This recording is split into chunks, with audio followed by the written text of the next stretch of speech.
Andrew today will discuss with us how to manage a machine learning team as a PM.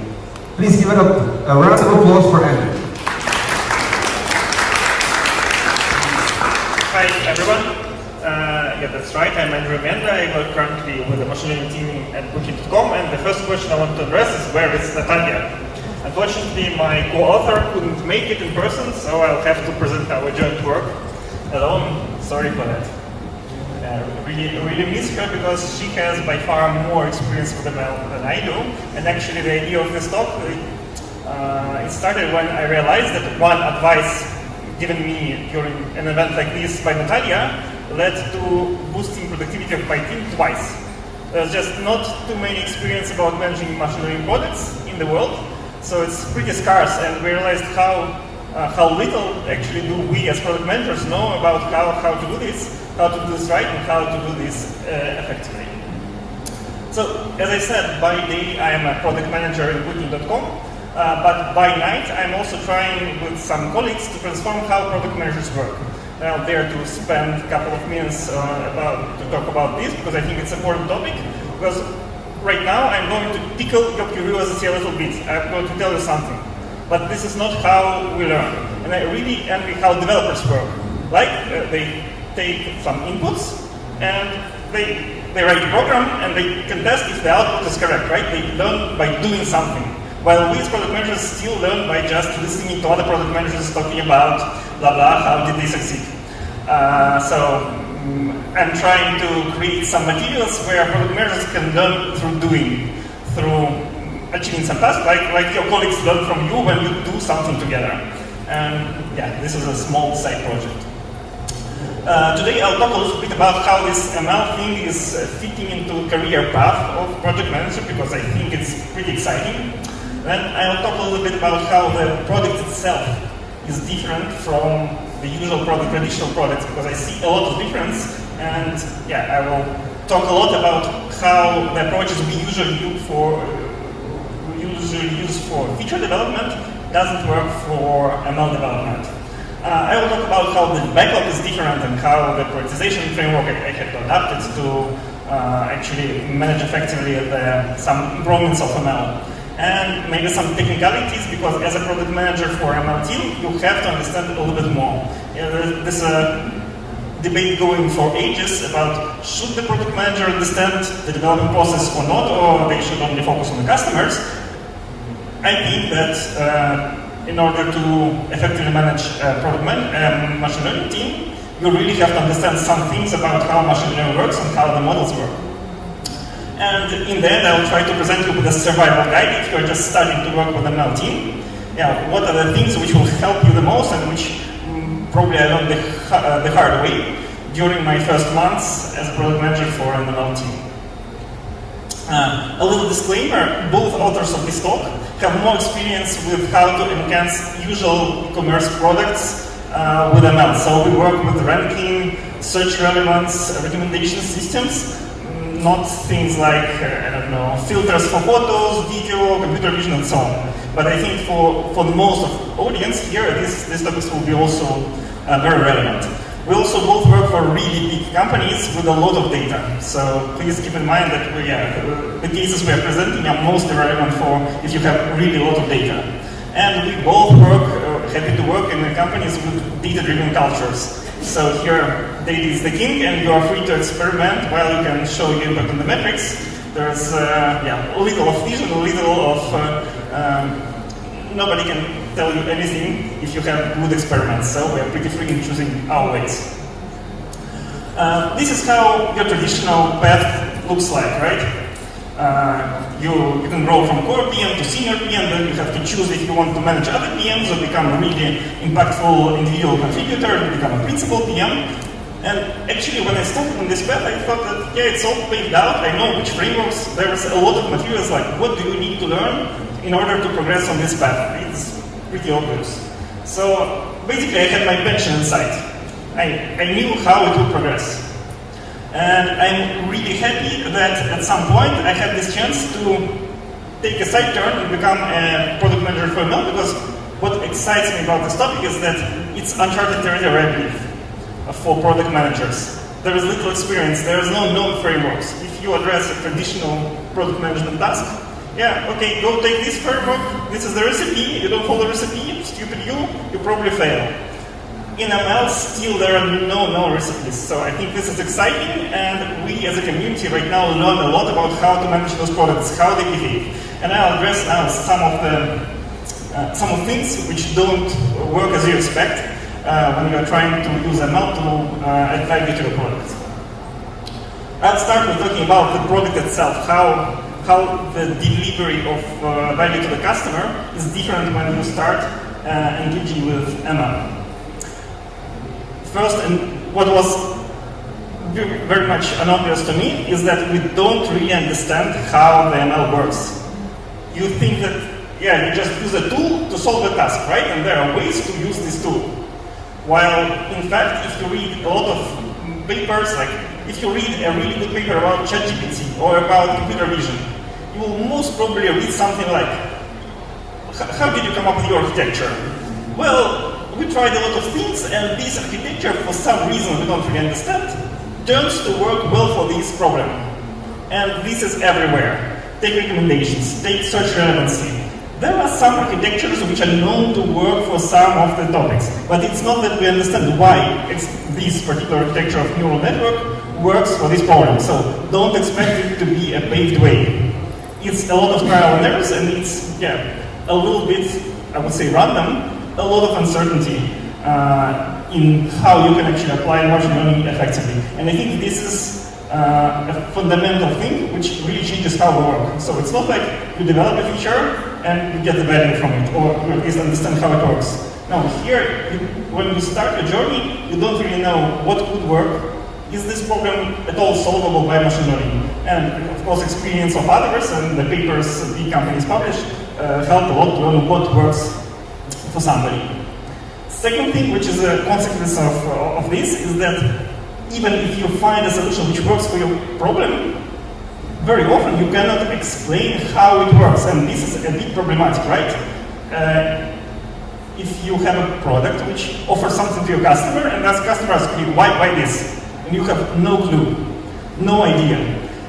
Actually, I was very surprised to understand that we need a special statistical methods to try to a little bit understand like which features are important, which impact do they have on the model. But this is like trying to study a black box, and you still cannot be certain like how the connections work. So you can never completely explain this product to your colleagues or to your customers.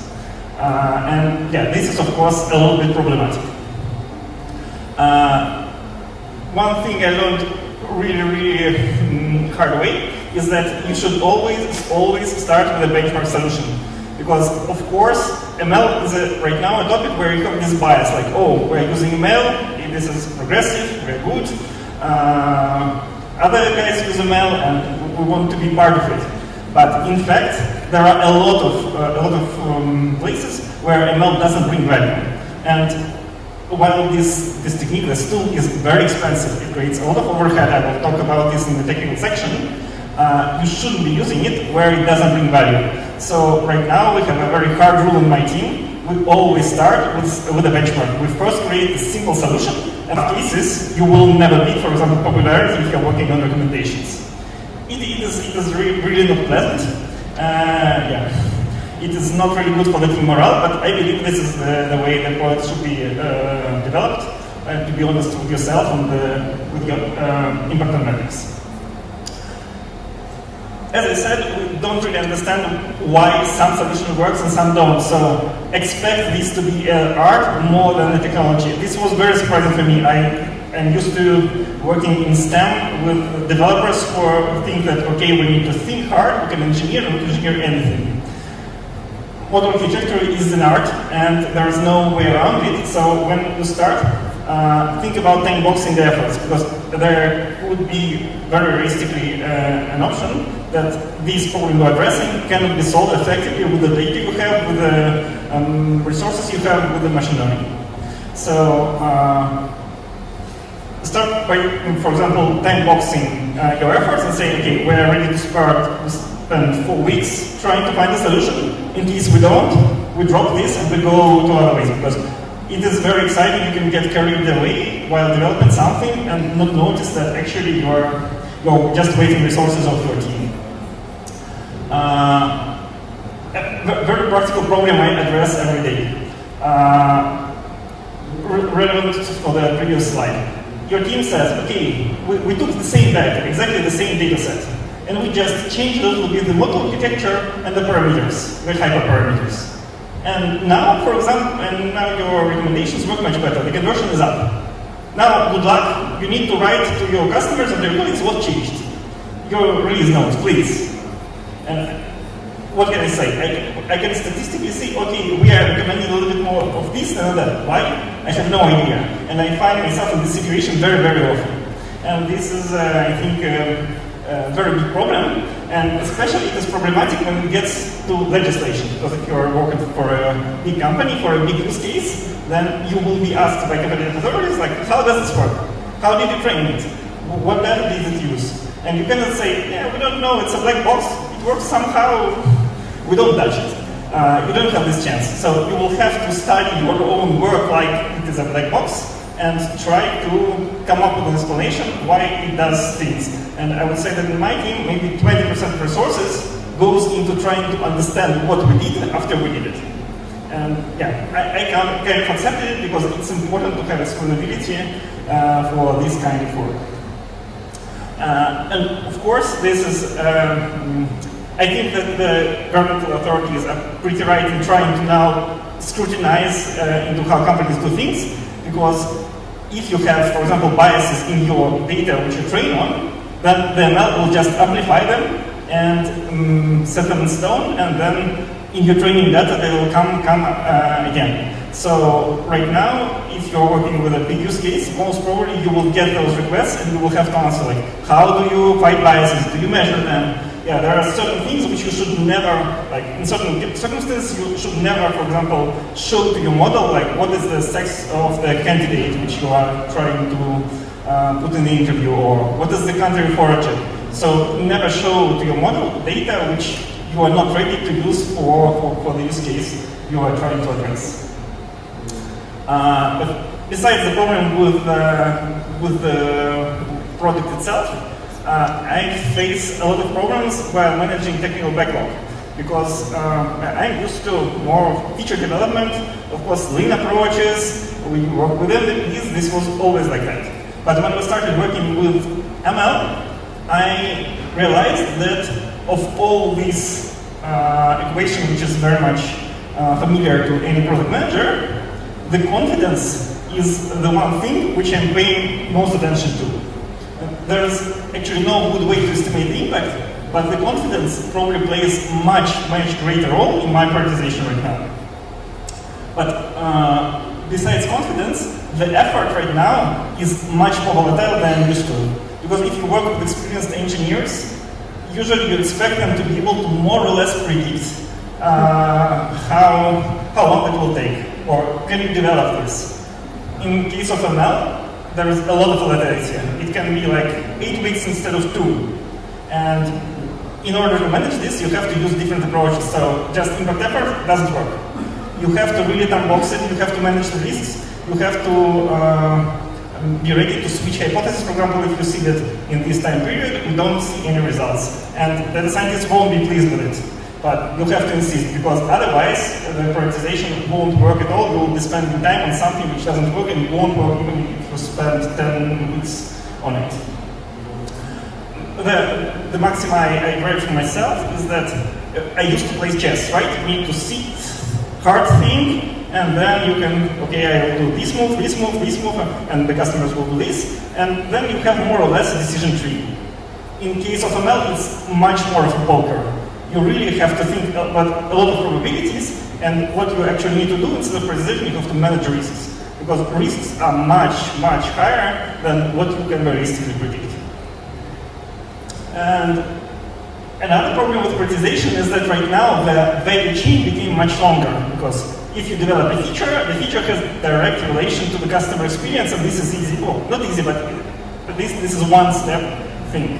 When you're working with ML, this is much more steps. I just took 3. Yeah, you improve the performance of model, maybe this will improve the experience for the customer, and maybe this will lead to more purchases. But actually, it's much longer. It could be much longer. Like, you improve the data a little bit, maybe then the predictions will improve, maybe then the customer experience will improve, maybe we will get more purchases. In each of the steps, the chain could be broken. For example, I have tons of examples where we give better recommendations, people click on them more, but this doesn't lead to more purchases. And also, you improve the accuracy of the model, for example. It does improve offline, but it doesn't give better recommendation. So be aware of this problematic and very long value chain. And things which really annoys me, because when I started as a product manager like 10 years ago, I was really annoyed by long development chains. And as a community, as the whole tech world, somehow we could overcome it. So now it's okay. For example, if we, in the start of the sprint, we come up with an idea, in 2 weeks we could have something in production. Now I feel like I'm back in my student years again, because I have an idea, but then it takes a couple of months before we can have something in production, because you have the data collection, you have the feature engineering, you have the training phase, you have the organization phase, so we're back to this game of very long cycles. And, well, I was lucky, I had some experience with long cycles before, so I had to just come back to those techniques which we used back then. But be aware that if you use the techniques which you usually use in a very fast heavy cycle, they won't work, because there's nothing happening really, really fast in the ML world. Some things about the technology which I think that PM has to keep in mind.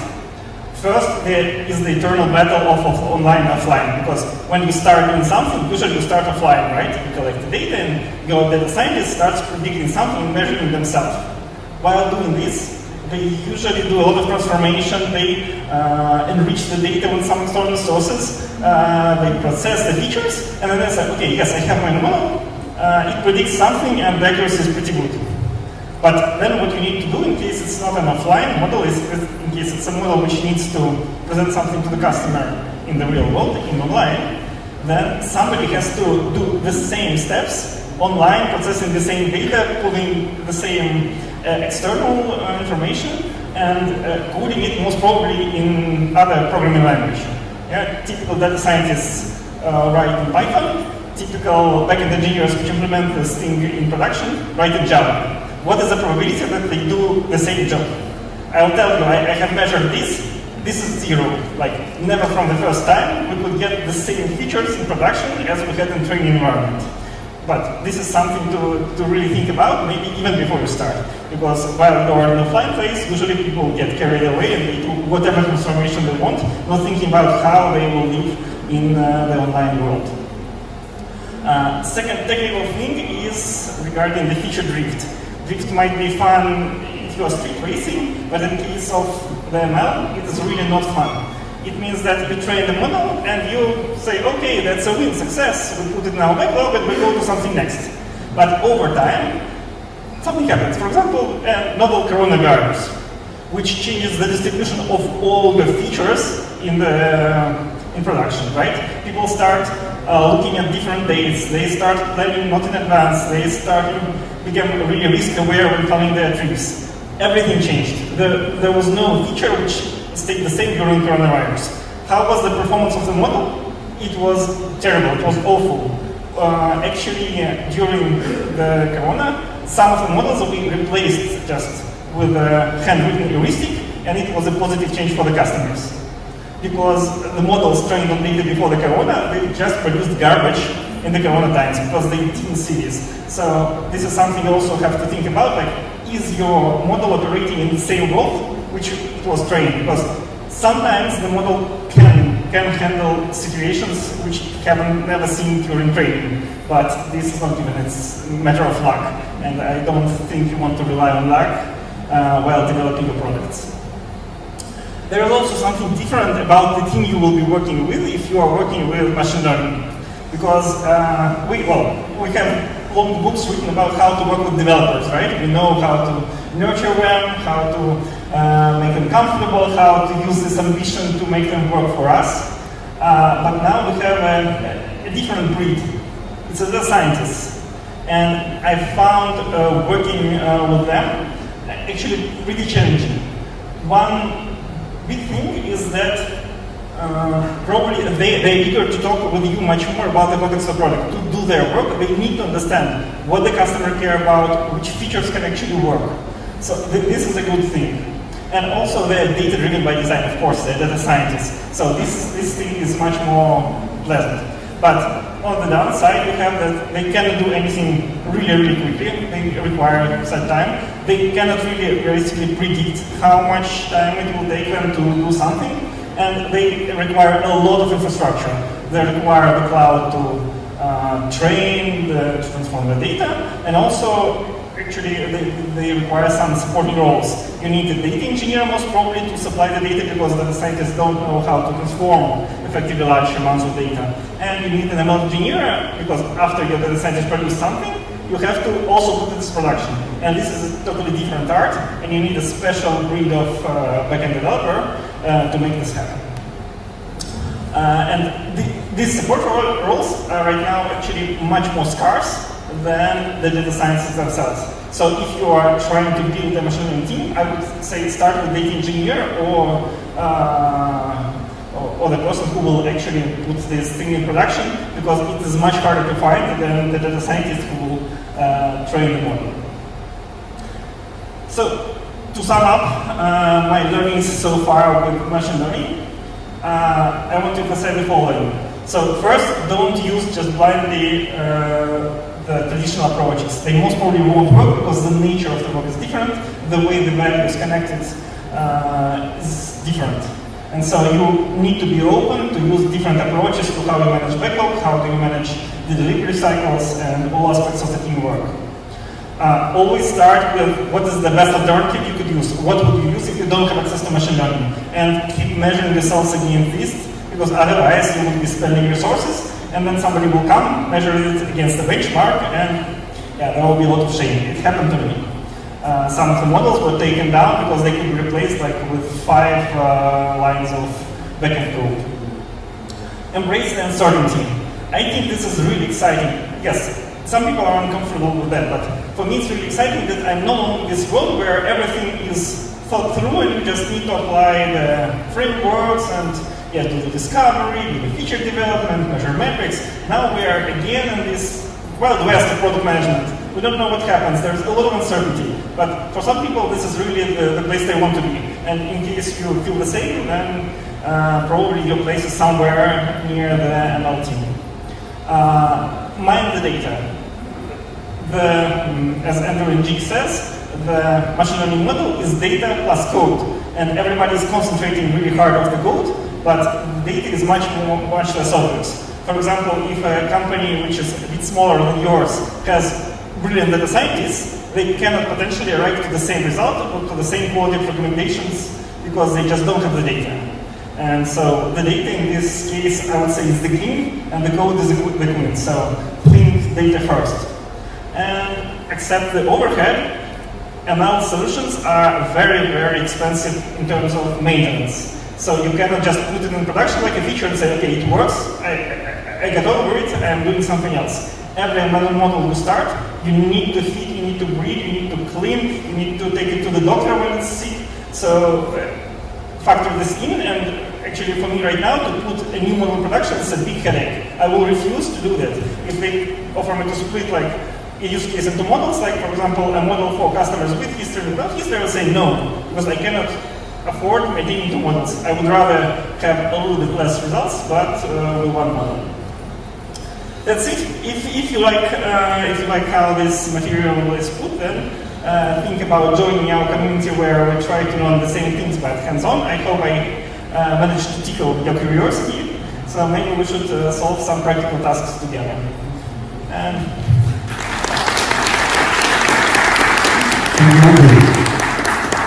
Now guys, we have 5 minutes for questions. Anybody has a question?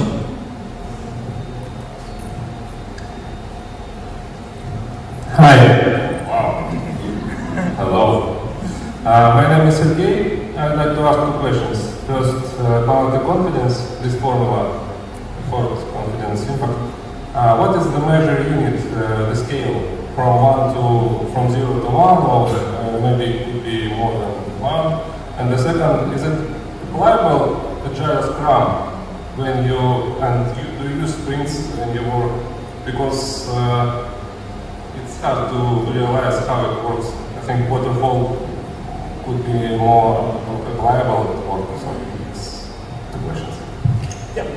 Thanks for the great question. So first, we use the confidence as 0 to 1, and we have actually a table, a scale which we use like, if we only know this for customer interviews, this is 0.2. If we have another model which succeeded, it's 0.8, right? So I find this pretty useful. And second question, we do use sprints, but this is the place where I think they don't really work, and I could spend another 30 minutes talking about this. Because first, my team tends to break down by craft. The backend engineers work in a separate stream than the scientists, and this is very annoying that the team doesn't really come together. And second, the long delivery cycles. There's nothing I can realistically deliver in one sprint, and this is the core idea of Scrum. So I really have to, and I had to go back to the roots and apply some of the techniques from the waterfall to make it happen, at least for the new cases. Thank you. All right, any more questions, guys? Okay. Thank you.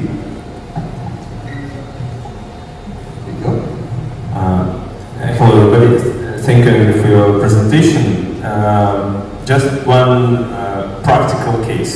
Let's imagine you are responsible for, I don't know, ML data science department in the company. Maybe this company is not so tech savvy, but they're trying to use ML, and I don't know, super duper business development manager or God forbid CEO come to you and ask, you know, Andrew, I see you spent a lot of our budget, months of time, but I can't see the results. What's the fee? So you can't answer him, just accept overheads. Or, oh man, ML is different, don't worry, and embrace uncertainty, yes? So, what would be your answer to in that case? Actually, it's a very hard question, which I do have, because, for example, usual team, my colleagues, usually they bring like 10, 20, 30 significant improvements per year. My team sometimes brings under 10, which is really hard because they're measured against each other. So this is a really hard question. I would say you should, I spend a lot of time saying that, no, there is a value. If you have a breakthrough, it's a big one. But you have to have this trust, because I don't know any team which can deliver ML improvements at the same pace. But on my side, what I do with my team, we have an OKR, which is based alone on the hypothesis we try. And I'm pushing them really hard to just try more things. And by this, I'm delivering a little bit more improvements per year, and I keep my job.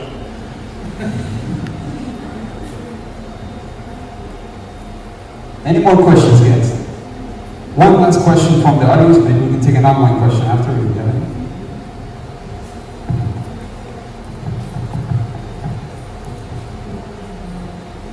Hello, thank you for your presentation. My name is Oleg, and the question is the following. Do you often meet the deadlines that you give in your approach? And do you give any ETAs to management at all?